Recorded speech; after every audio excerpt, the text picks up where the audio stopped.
नमस्कार, वंदे मातरम। मैं लाता हूँ आपके लिए स्वामी विवेकानंद जी महाराज जी के उपदेश, आचार्य रजनीश जी के उपदेश, विनोबा भावे जी के कुछ वक्तव्य, विवेकानंद जी महाराज के, स्वामी सुदर्शनाचार्य जी महाराज के उपदेश, ऐसे ही कुछ महान विभूतियां, महान व्यक्तित्व, इनके उपदेश, इनके वक्तव्य आपके साथ शेयर करता हूँ। आज बात करते हैं, एक अमीर आदमी था, उसने गरीबों के लिए एक फैसिलिटी, एक सुविधा दे रखी थी कि जिसका जितना परिवार हो उस हिसाब से अपने रोज के खर्चे मुझसे लेता रहे। तो कोई 100 रुपए किसी को मिलते थे, किसी को 200 मिलते थे, किसी को 250 मिलते थे, किसी को 400 मिलते थे। इस हिसाब से वो रोज के पैसे भिखारियों को देता था, जिसका जितना बड़ा परिवार उस हिसाब से उसके खर्च। एक भिखारी था, उसका बड़ा परिवार, तो उसको 400 मिलते थे। तो रोज की तरह वो आया, लाइन में लगा और मैनेजर ने उसको 200 रुपए दिए। भिखारी ने कहा कि मुझे 400 रुपए मिलते हैं मैनेजर साहब, आप 200 रुपए दे रहे हैं। मैनेजर ने कहा देखो, अभी अब से तुम्हें 200 ही मिलेगा, कुछ महीने या कुछ दिन, उसके बाद फिर तुम्हें जितना मिलता था उतना ही मिलेगा। उसने कहा ऐसा क्यों, ये कटौती क्यों की जा रही है मेरे पैसे की। मैनेजर ने कहा कि देखो भाई, जिस जो अमीर तुमको पैसे देता है उसकी बिटिया की शादी है, और अमीर आदमी के खर्चे भी ज्यादा है, तो इस वजह से कटौती की गई है, लेकिन कुछ दिन बाद तुम्हें पूरा मिलने लगेगा। भिखारी ने जोर से टेबल पर हाथ पटका, कहा, आप क्या समझते हैं मुझे, मैं टाटा हूं कि कोई बिरला हूं, मैं पैसे दूं किसी की बिटिया की शादी करने के लिए, मेरे पैसे से वो बिटिया की शादी करेगा।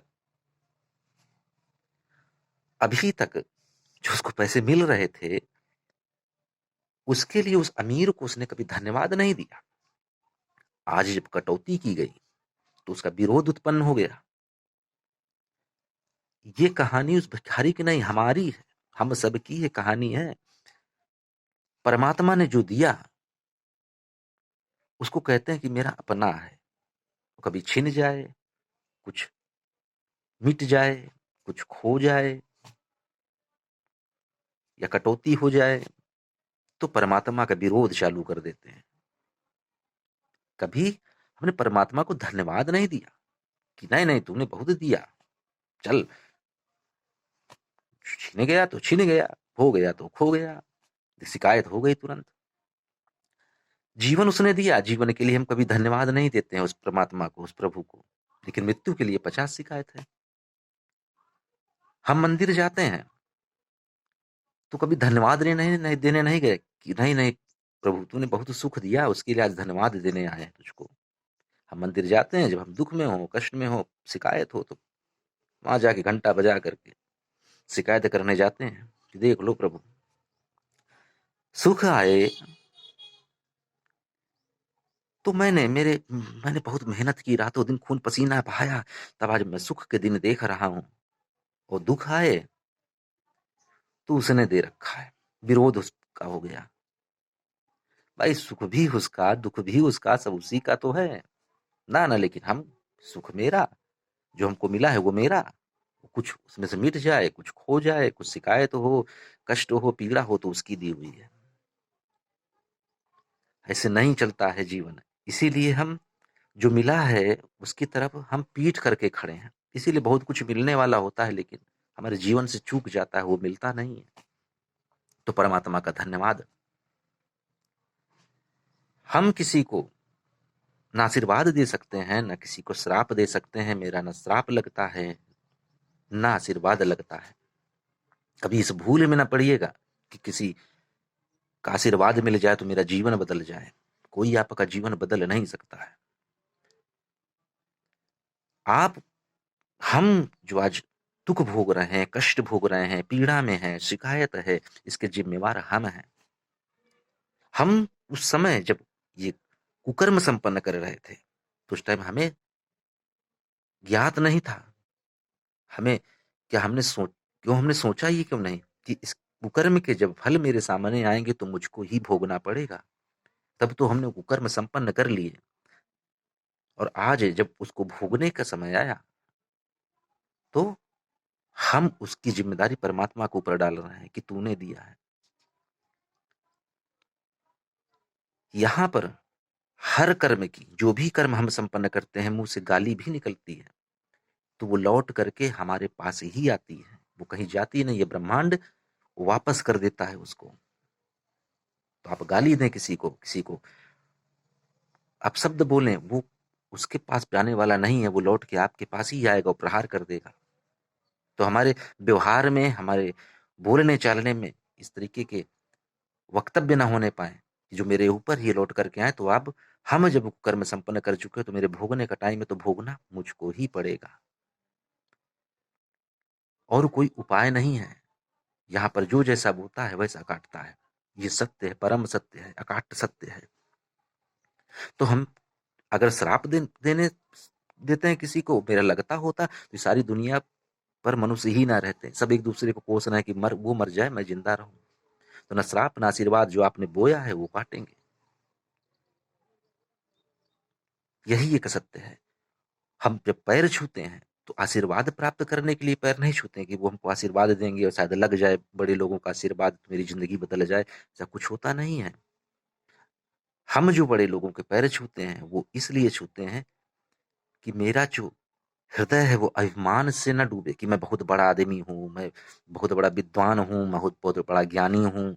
ना, हम बड़ों के पैर छूते हैं इस वजह से कि मैं नम्र बना रहूं, विनम्रता मेरे अंदर आए, मैं घमंड में न डूबूं, मैं झुका रहूं सबके सामने कि नहीं नहीं मैं सबसे छोटा।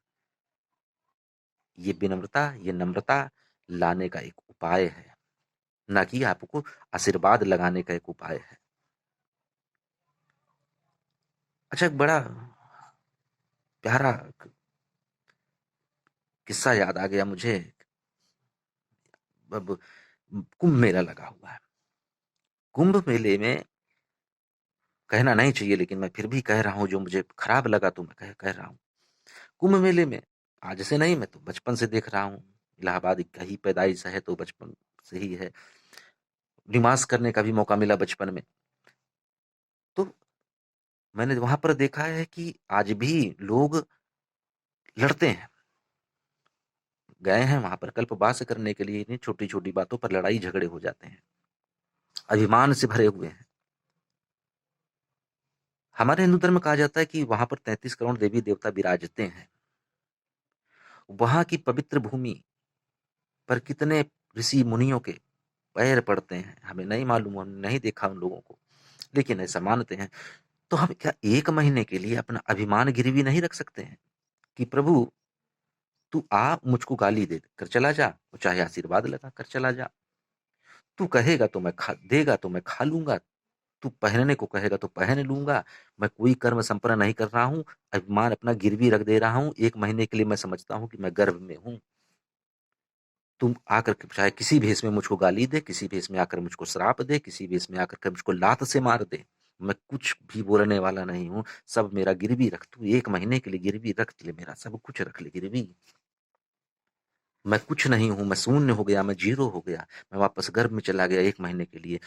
तेरे इशारे पर ही अब मैं सब कुछ करने वाला हूं। तो ये माघ मेला स्वर्ग हो जाए, रहने का आनंद कुछ और हो जाए, फकीरपन सब कुछ तेरे इशारे पर चलेगा। तू जो कहे सो, जो करे सो हरि करे। ये अगर आ जाए तो वाह क्या आनंद है। तब तो वो पूर्णता धार्मिक। और एक महीना अगर आप गर्भ में रह लिए, एक महीने आपने गर्भ का आनंद ले लिया, तो पूर्णता पूरे जीवन आपको वही सुख मिलेगा। वो गायब हो जाएगा, एक महीने का गर्भ सब कुछ गायब कर देगा। और बड़ी दुख है कि मुझे अब जब मैं जानकार हुआ तो मुझे ऐसे सौभाग्य नहीं मिल रहे हैं। हर बार प्लान बनाता हूँ लेकिन कुछ ना कुछ करके चौपट हो जाता है मेरा प्लान। ये गृहस्थी, तेल नमक के चक्कर में सब कुछ गड़बड़ हो जा रहा है। तो एक महीने के लिए अगले बार से, अगर छोटा भाई मानिए या कुछ भी मानिए, एक महीने के लिए आप कल्पवास को समझिए कि मैं अपने गर्भगृह में हूँ। अब मैं कुछ न देख रहा हूँ न सुन रहा हूँ, वही आए वही करे सब कुछ, वही मुझको भोजन दे, वही सब कुछ करे। तो देखिए जीवन में परिवर्तन आएगा। फकीरी की तरह आनंद करिए वहां पर। न तो प्रवचन सुनना है, न धर्म के बारे में जानना है। मैं सब कुछ, मेरे सारी इंद्रियां बेकार हो चुकी हैं। अब वही जो करेगा सो करेगा। मैं कुछ करने वाला नहीं हूँ, ये फकीरी का आनंद लीजिए महाराज, तब कुछ और मजा हो जाएगा, हमको भी आने में मजा आएगा, औरों को भी आने में मजा आएगा। वाह क्या स्वर्ग में पहुंच गए, यहाँ तो सब कुछ स्वर्ग जैसा है, स्वर्ग जैसे लोग आ गए हैं यहाँ पर। परमात्मा, भारत माता की जय।